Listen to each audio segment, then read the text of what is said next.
जय गुरुदेव। और दोस्तों, मेरे चैनल सिद्ध सावर मंत्र में आपका एक बार फिर से हार्दिक स्वागत है। और देखिए, आज मैं इस वीडियो के माध्यम से एक बहुत ही महत्वपूर्ण एक टोटका मैं आपको बताने वाला हूँ। एक महत्वपूर्ण तरीका है जिसके द्वारा आप अपने दुश्मनों को आपस में ही लड़वा सकते हैं।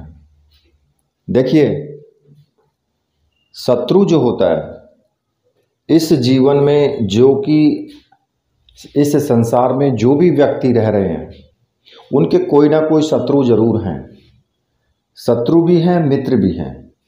और हो सकता है कि शत्रुओं की जनसंख्या ज़्यादा हो, क्योंकि अगर आप का अच्छा कारोबार है, आपके बच्चे अच्छे पढ़ लिख गए या पढ़ लिख रहे हैं या अच्छी नौकरी पर हैं, अच्छा वो पैसा कमा रहे हैं, आपका रहन सहन अच्छा है, तो आप समझ लीजिए कि आपके दुश्मन बहुत ज़्यादा हैं। क्योंकि जो पड़ोसी हैं वो जलने का काम है उनका। आपकी तरक्की को देख करके जलेंगे, आपके बच्चों को देख करके जलेंगे, और सबसे ज़्यादा तो अपने ही जलते हैं। मतलब कि कोई चाची होगी, कोई ताई होगी, कोई ताऊ होगा, कोई चाचा होगा, कोई भाई होगा या फिर कोई भाभी होगी।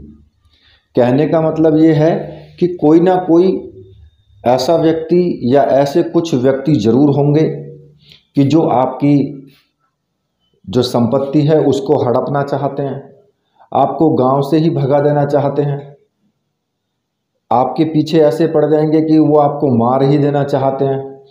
चाहे वो किसी भी क्रिया के द्वारा करें, चाहे वो किसी तंत्र क्रिया के द्वारा करें, या फिर किसी भी तरीके से वो आपको नुकसान पहुंचाना चाहते हैं, जो आपके शत्रु हैं।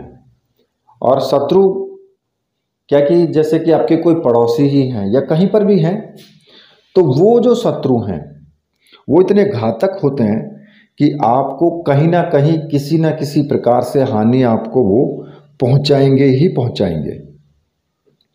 अब होगा क्या कि अगर हम कोई ऐसा प्रयोग कर दें कि भाई वो शत्रु आपस में ही लड़ मर जाएं, मतलब कि उनके आपस में ही कलेश शुरू हो जाए, लड़ाई झगड़े उन्हीं में शुरू हो जाएं, तो उससे क्या होगा कि उससे आपकी तरफ से ध्यान हट जाएगा। अगर वो आपस में ही लड़ना शुरू हो जाएंगे तो कहने का मतलब ये है कि वो आपका काम आसान हो जाएगा, आपसे पीछा उनका छूट जाएगा, वो अपनी ही फौजदारी में लग जाएंगे।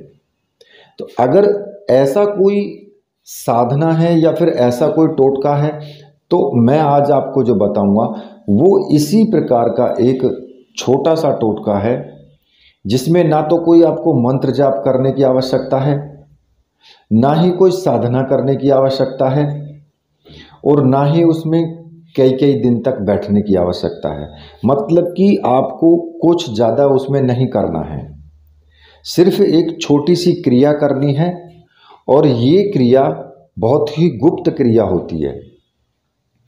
कहते हैं ना कि अगर आप कोई भी कार्य करते हैं तो आप उसको गुप्त रूप से करें।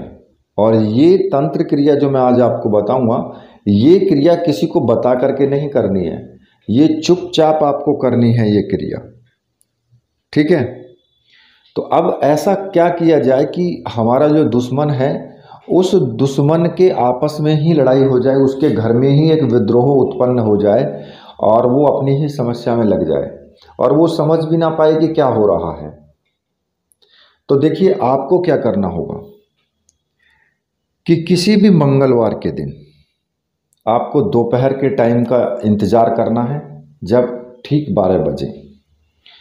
लेकिन उससे पहले आपको 5 हकीक के पत्थर, जो 5 हकीक नग होते हैं, वो आपको प्राप्त करने हैं। 5 हकीक नग आपको ले लेने हैं। और देखिए, अगर आपको कहीं पर नहीं मिलते हैं तो वो हकीक के नग आप ले सकते हैं। मैं आपको वीडियो में ही व्हाट्सएप नंबर दे रहा हूँ, व्हाट्सएप नंबर मैंने दिया भी है, तो आप वहाँ से मुझे व्हाट्सएप कर सकते हैं नंबर पर, और आप वो सामग्री आप प्राप्त कर सकते हैं। अगर आपको वो 5 हकीक नग चाहिए तो आपको मिल जाएंगे, आपको मिलेंगे वो आपको स्पीड पोस्ट या कोरियर से ही, ठीक है।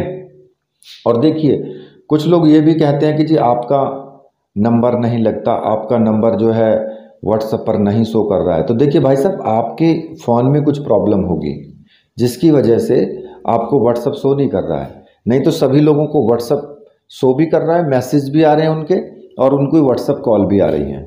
हाँ, ये बात अलग है कि एक टाइम में केवल एक ही कॉल चल सकती है, या तो नॉर्मल कॉल चालू रखेंगे या फिर व्हाट्सएप कॉल। तो व्हाट्सएप कॉल ज़्यादा होती है, तो इसलिए व्हाट्सएप कॉल पर ही मैं बात करता हूँ। तो देखिए, जब ये नग आप प्राप्त कर लेंगे तो फिर आपको क्या करना है कि मंगलवार के दोपहर के टाइम आपको शमशान घाट में जाना है। जो भी आपका नज़दीक का शमशान घाट है वहाँ पर आपको जाना है। लेकिन उससे पहले आपको क्या करना है कि जब आप घर से निकलें तो आपको अपने ऊपर कोई भी रक्षा मंत्र जो आपने सिद्ध किया हो, उस रक्षा मंत्र को पढ़ करके अपने शरीर को सुरक्षित कर लेना है। यानी अपने शरीर का बंधन आपको कर लेना है रक्षा मंत्र के द्वारा, और फिर आपको घर से बाहर निकल जाना है और आपको सीधे शमशान के, जहाँ पर शमशान है वहाँ पर जाना है, और कोई भी एक छोटी सी हड्डी का टुकड़ा आप वहाँ से प्राप्त कर लें, ठीक है। और एक छोटा सा कपड़ा लेकर के और जाएं, कपड़ा ले लें या कोई भी ऐसी चीज़ ले लें जिसमें आप बांध सकें उसको। और जो 5 हकीक के पत्थर हैं उनको भी आप साथ लेकर के जाएं, क्योंकि जो हड्डी का टुकड़ा आप वहाँ से शमशान घाट में से उठाएंगे, उस हड्डी के टुकड़े को आपको लेकर के घर नहीं आना है अपने, उसको रास्ते में ही आपको सब कुछ करना है। जो भी करना है वो रास्ते में ही करना है, अपने घर नहीं आना है बिल्कुल भी।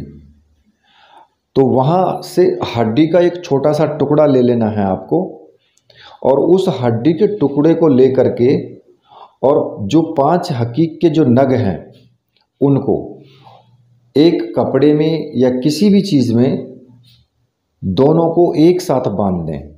मतलब कि हड्डी का टुकड़ा 5 नग एक ही कपड़े में लपेट करके बांध दें उसमें, और उस बंधी हुई पोटली को आप अपने जो शत्रु है उसमें, उसके घर में आप डाल दें उसको। चाहे आप किसी भी जगह डालें, या तो आप अगर कच्ची मिट्टी है उसके घर में और तो आप दबा सकते हैं अगर ऐसा मौका लग जाए, और अगर देखें कि घर में कुछ कबाड़ा ज़्यादा पड़ा हुआ है किसी साइड में, तो वहाँ पर भी आप डाल सकते हैं, उसके घर जा कर के भी डाल सकते हैं, ठीक है। अगर घर में ना जा सकें तो ऊपर से बाहर से भी फेंक सकते हैं। कहने का मतलब ये है कि जैसे ही आप उसके घर में ये वस्तुएं जो है ये डाल दोगे, तो उसी दिन से उनके घर में आपस में लड़ाई झगड़े शुरू हो जाएंगे, और जो वहाँ पर जो भी व्यक्ति रहते हैं उनमें आपस में मतभेद होता रहेगा, एक दूसरे के वो प्रति समर्पित रहेंगे ही नहीं, मतलब उनमें आपस में मतभेद चलता रहेगा। जब तक ये जो सामग्री है ये आपकी उनके घर में पड़ी रहेगी, तब तक उनके घर में मतभेद चलता ही रहेगा। और ये परीक्षित प्रयोग है, ये प्रयोग बहुत तीव्र प्रयोग है। उसके बाद फिर आप जब आप अपने घर आएँ तो कहीं भी किसी भी नल पर जा कर के पानी के छींटे अपने ऊपर डाल लें, और उसके बाद ही आप अपने घर आएँ, ठीक है। तो ये प्रयोग बहुत तीव्र प्रयोग है, और इसमें किसी प्रकार के कोई मंत्र जाप की भी आवश्यकता नहीं है, केवल आपको एक छोटी सी क्रिया करनी है, और ये सब गुप्त क्रियाएं होती हैं, ठीक है। तो इसी के साथ अब मैं वीडियो को यहीं पर समाप्त करता हूँ। तो मेरे साथ बोलिए, बोलिए वीर बजरंगबली हनुमान जी महाराज की जय, बोलिए मेरे परमहंस गुरुदेव की जय।